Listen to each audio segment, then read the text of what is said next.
नमस्कार दोस्तों। मध्य प्रदेश के एक बहुत ही छोटे से गांव की बात है। भैरवपुर नाम का एक गांव था। वहाँ पे एक स्कूल हुआ करता था, मतलब लगभग बहुत पुराना, अभी से 15-20 साल पहले वो स्कूल बंद हो चुका है। लेकिन आप टाइटल देख के ये मत समझना कि वो कोई रेगुलर भूतिया स्कूल होगा, ऐसा कुछ भी नहीं था।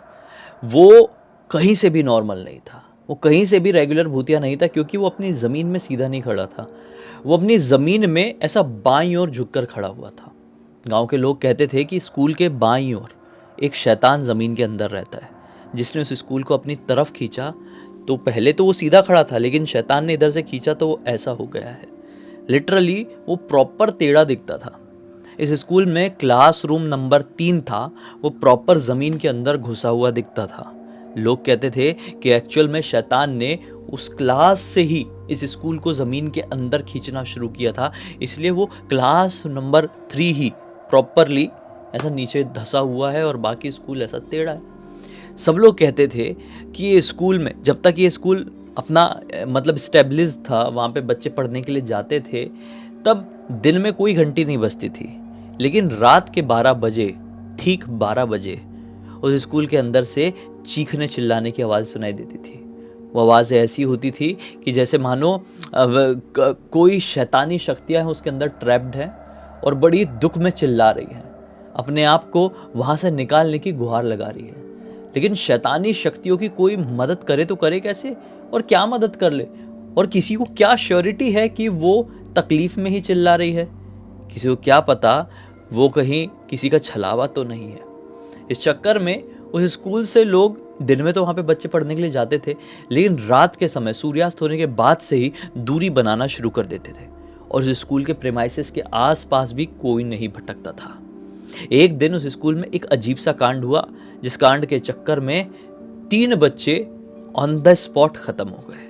कांड कुछ ऐसा था कि पढ़ रहे हैं बच्चे, पढ़ रहे हैं, क्लासरूम में पढ़ रहे हैं, अचानक से कुछ ठंडी हवा का झोंका अंदर प्रवेश किया और सभी को एक बहुत ही गंदी स्मेल आई, और सारे बच्चे ऐसे झूमने लगे जैसे कि उनको भूत आ गया है। और फिर 3 बच्चे इतनी बुरी तरीके से ज़मीन में अपना सर मारे, उनको रोकने की बहुत कोशिश की गई, लेकिन वो रुके नहीं और ख़त्म हो गए। उसके 3 दिन बाद सेम कांड रिपीट हुआ, और फिर 4-5 दिन बाद फिर से सेम। इस कारण से लगभग 7 बच्चे वहाँ पर ख़त्म हो गए। लगभग 40 बच्चे 1 से 2 महीने के अंदर अंदर बेहोश हुए थे। आए दिन ऐसा ही कुछ होने लगता था, और लोग ये नोटिस कर रहे थे कि ऐसा जो कुछ भी हो रहा है ना, वो समझ लो किसी ना किसी एक तिथि के दौरान हो रहा है। गांव के पुराने लोगों को तिथि वगैरह बहुत अच्छे से समझती थी। आजकल तो लोग इतना नहीं समझते हैं, बहुत सारे लोग नहीं समझते। पुराने लोग समझते थे और बोलते थे कि नहीं, ये तिथि सही नहीं होती, और उसी जो गलत तिथि उन लोगों के हिसाब से होती थी, उसी तिथि में यह कांड होता था स्कूल के बच्चों के साथ।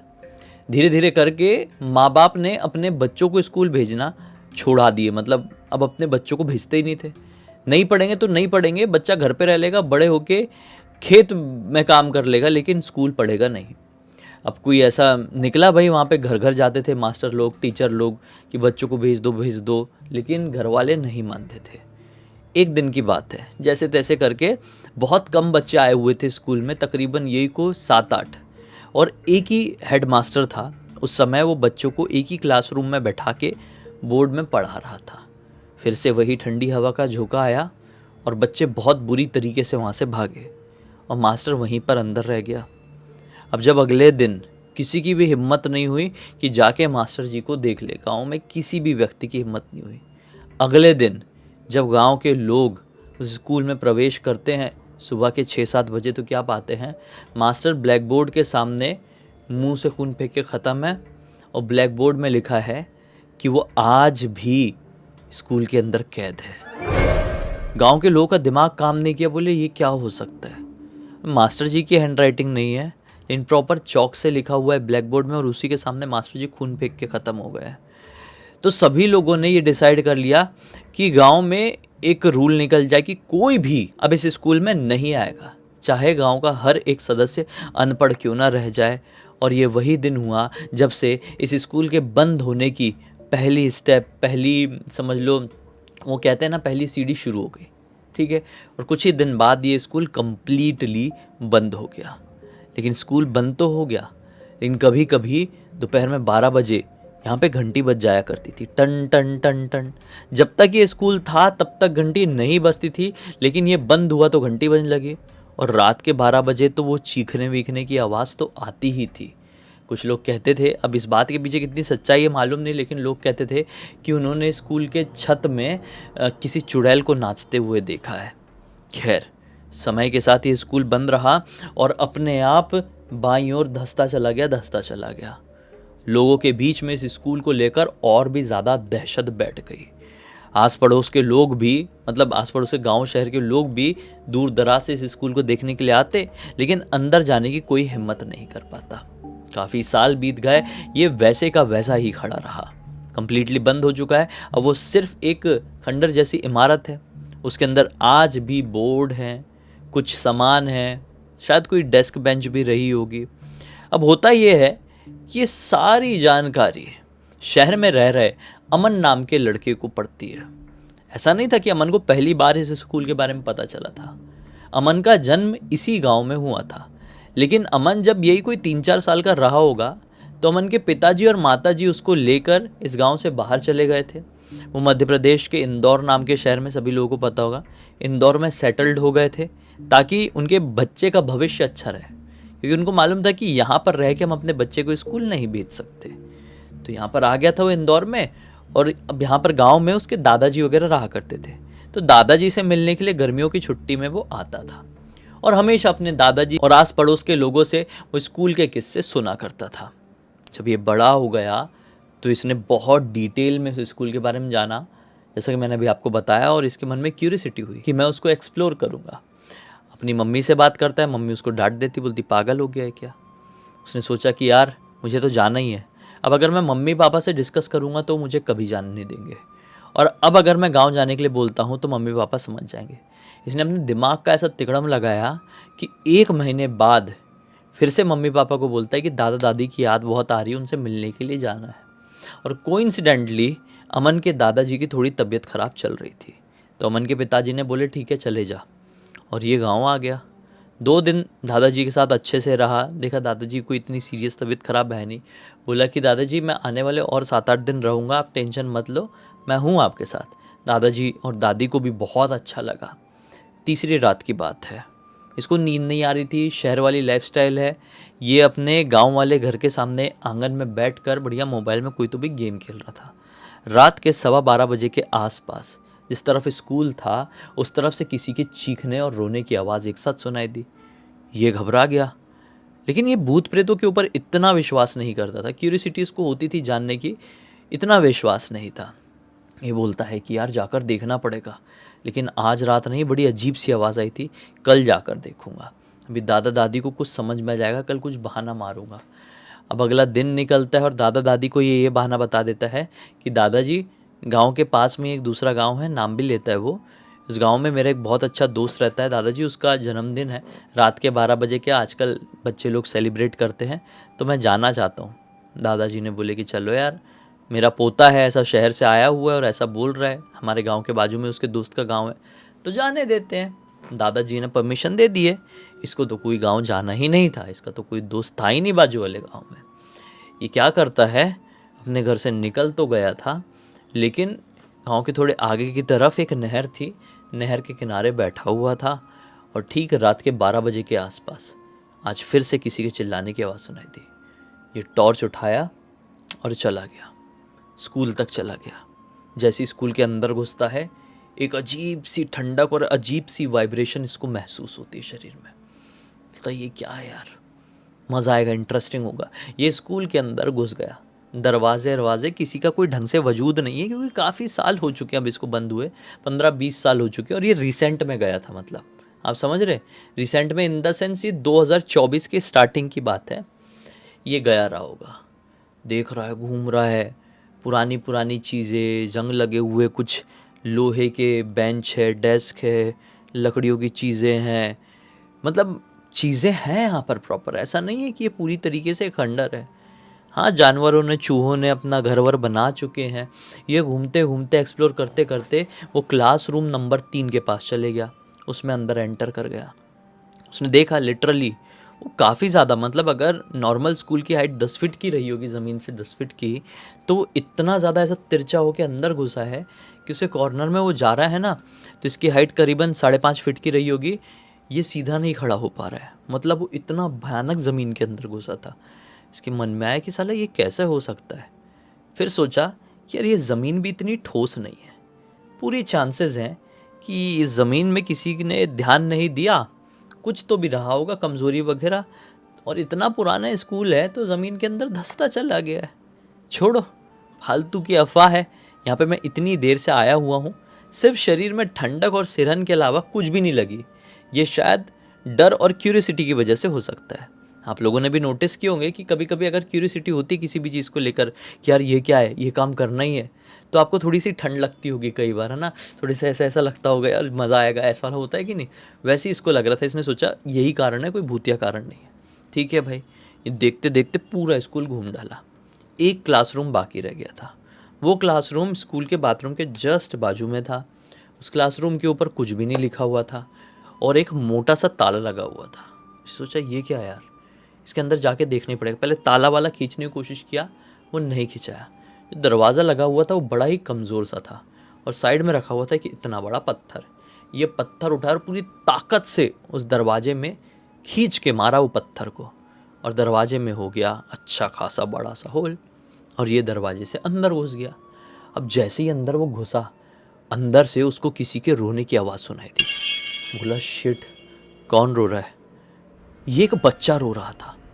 इसने इधर उधर टॉर्च मार के देखा, वो बड़ा कमरा था, कोई बड़ा क्लासरूम था। एक कॉर्नर में बहुत सारी बेंच डेस्क का ढेर लगा हुआ था और उन्हीं ढेरों के बीच में कहीं तो भी बैठकर वो बच्चा रो रहा था। ये टॉर्च मारते मारते बच्चे के पास गया, बच्चे की पीठ थी इसकी तरफ। इसने बोला क्या हो गया, क्या हो गया लड़के, तू रो क्यों रहा है? तो बच्चा रोते रोते पलटता है, अच्छा हुआ आप आ गए, सर जी हमें बहुत पीटते हैं, मुझे बहुत डर लग रहा है। ये बोलता है कि कौन सर जी पीटते हैं बे?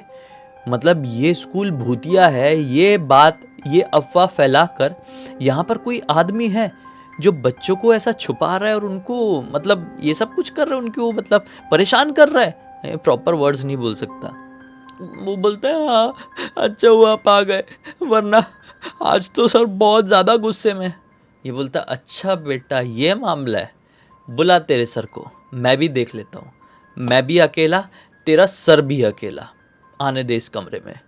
इतने में बच्चा एक कॉर्नर में देखने लगता है, दरवाजे के जस्ट बाजू में। बोलता है क्या हो गया, किसको देख रहा है? बच्चा बोलता है सर आने वाले हैं, वहीं पर आने वाले हैं। ये बोलता है अच्छा आने दे। ऐसा बोल के ये भी पलटता है, बच्चा जिस तरफ देख रहा था उस तरफ देखने लगता है। दरवाजे में गड़ गड़ गड़ गड़ गड़ गड़ गड़ गड़ गड़ गड़ होती है और अंदर कोई भी नहीं आता है। इसको ऐसा लगता है जिस दरवाजे में तोड़ के छेद करके घुसा था उस दरवाजे का ताला खोल के कोई आएगा, लेकिन गड़ गड़ गड़ गड़ गड़ गड़ हुई और अंदर कोई घुसा ही नहीं। इसने बोला कि साला कोई भी नहीं आया, और ऐसा बोल के बच्चे की तरफ पलटता है तो क्या पाता है कि कोई भी बच्चा नहीं है। ये टॉर्च इधर उधर मारने लगा, ये लड़के कहाँ है तू, कहाँ चले गया? पूरे कमरे में इसको कोई नहीं दिखाई दिया और फिर लगा इसको असली डर, क्योंकि जस्ट तुरंत ही इसको बाहर से किसी के हंसते हुए दौड़ने की आवाज सुनाई दी करके कोई दौड़ रहा है। ये भाई अपना मतलब अपने आप को संभालते हुए इतने भयानक तरीके से दौड़ा और वो छेद से ही बाहर निकला और भागा है बहुत गंदा। सिर्फ आवाज आ रही थी हंसने की, कोई भी नहीं था। भागा भागते भागते भागते भागते घर। इसको समझ में आ गया साला मामला बहुत खतरनाक था। 100% उस स्कूल के अंदर कोई ना कोई है, इंसान नहीं। वो बच्चे को देखकर मुझे ऐसा लगा था कि वो इंसान होगा, लेकिन वो इंसान नहीं था। 100% कोई छलावा था, कोई भूत था। मुझे आज से विश्वास हो गया। उसने ठान लिया और मन में ये भी डिसाइड किया कि मैं दादा दादी से वाली बात नहीं बताऊंगा, और वो सो गया। और सोया तो उसको एक बड़ा अजीब सा सपना दिखाई दिया। सपने में ये दिखा कि वो बहुत छोटा है, वो स्कूल में पढ़ाई करने के लिए गया है। वो अपने स्कूल में, इंदौर वाले स्कूल में, वहाँ पे एक नए टीचर आए हैं। सपने में देख रहा है वहाँ वो पढ़ा रहे हैं, एक असाइनमेंट दिए हैं। इससे वो असाइनमेंट कंप्लीट नहीं हुआ। सर इसके पास आते हैं, वो बड़े ख़तरनाक दिखते हैं वो सर। हाँ, पूरा ब्लैक स्किन कलर, आंखें बहुत भयानक सी लाल लाल लाल, और दाढ़ी मूछे बहुत ही अनटाइडी सी, और बड़ी बड़ी दाढ़ी में फंगस वगैरह भी लगे हुए हैं। बहुत गंदे दिख रहे हैं सर, जैसे कई सालों से नहाए धोए नहीं है। उसके पास आते हैं और यही सर का असाइनमेंट वो पूरा नहीं कर पाया है। सर बोलते अब तुझे सज़ा मिलेगी, तूने मेरी बात नहीं सुना ना, सज़ा मिलेगी, हाथ दिखा। तो ये हाथ दिखा है, तो सर के पास होती थी एक छड़ी, उसे फाट फाट फाट फाट इसके दोनों हाथ में मारे बहुत भयानक तरीके से। ये सुबह उठता है, ये सपने में देखा है, ठीक है, सपना टूट गया, खत्म हो गई, नींद पूरी हो गई। सुबह उठता है, क्या देखता है, इसके हाथ में छड़ी से पिटने के निशान है और हाथ बहुत दर्द कर रहा था। इसका दिमाग काम नहीं किया, साला वो तो सपना था, ये रियल में मुझे कैसे लगा हुआ है। दादाजी को कुछ नहीं बताया, दिन भर परेशान रहा, और दादाजी ने बहुत पूछने की कोशिश की कि क्या हो गया बेटा, तू इतना परेशान क्यों। कुछ नहीं बोला दादाजी से। अगली रात आती है, अगली रात को सेम सपना दिखाई दिए। आज ये किसी और स्कूल में है, किसी और क्लासरूम में, लेकिन टीचर वही है। ये कोई और काम नहीं कर पाया, टीचर इसके पास है और इसको फाट फाट फाट फाट फाट फाट फाट फाट पीटे। दर्द के मारे वो उठा तो और भी ज़्यादा निशान। ऐसे करते करते ना जाने कितने दिन हो गए। घर वालों को सारी बातें पता चल गई है, कहाँ कहाँ नहीं दिखा दिए। ये इंदौर लौट चुका है, डॉक्टर को दिखाया, बाबा, तांत्रिक, झाड़ फूक करने वाले सबको दिखाया गया। रोज़ रात में सपना आता, वही आदमी आता सपने में। इसको सोने से दहशत होने लगी, लेकिन क्या करे, इंसानी शरीर है, नींद आ ही जाती है। और जब भी सोए, दोपहर में भी ऐसी आँख बंद करे ना, तो वो सपने में आके इसको हाथ में छाट छूट। एक टाइम ऐसा आया, इसके दोनों हाथ कटवाने पड़े, दोनों यहाँ से। ऐसी कंडीशन हो गई। डॉक्टर्स ने इन शॉर्ट ये बोल दिया कि रात में सोते टाइम यही कुछ करता है। अब माँ बाप तो बोल रहे हैं कि भाई हम भी इसके साथ सोते हैं, चिल्ला के उठता है, कुछ नहीं करता है, लेकिन डॉक्टर भी कहाँ से मानेंगे, और मानते भी हैं तो कैसे सबके सामने जग जाहिर होने देंगे। इसके हाथ में बड़ा भयानक इन्फेक्शन और चोट हो गई, जिसके कारण से इसकी दोनों हथेली ही अलग करनी पड़ी। तब जाकर वो सपना हुआ बंद, और तब जाकर इसको समझ में आया कि मैंने उस रात कितनी बड़ी गलती कर दिया था। इस पूरी घटना की जानकारी मुझे अपना ये जो है ना, इसके एक फ्रेंड ने इंस्टाग्राम पर लिख कर भेजा, जिसका नाम है रौनक। बोला भाई पूरी दुनिया को बताओ, लोगों को सीख मिलेगी। मेरे दोस्त जो अमन के साथ हुआ था उससे एक बहुत बड़ी। खैर, अब तक इस वीडियो को देख लिए थे तो लाइक ज़रूर कर देना, चैनल को सब्सक्राइब करके बेल आइकन दबा के ऑल के ऑप्शन में क्लिक करना, और इंस्टाग्राम और हमारी वेबसाइट की लिंक वीडियो के डिस्क्रिप्शन बॉक्स में मिल जाएगी, जुड़ जाना। और कोई प्रोडक्ट या सर्विसेज अच्छे लगे हमारी वेबसाइट में तो प्रोसीड कर लेना। बाकी हम कल फिर से मिलते, तब तक के लिए बहुत बहुत धन्यवाद। आपका दिन शुभ हो।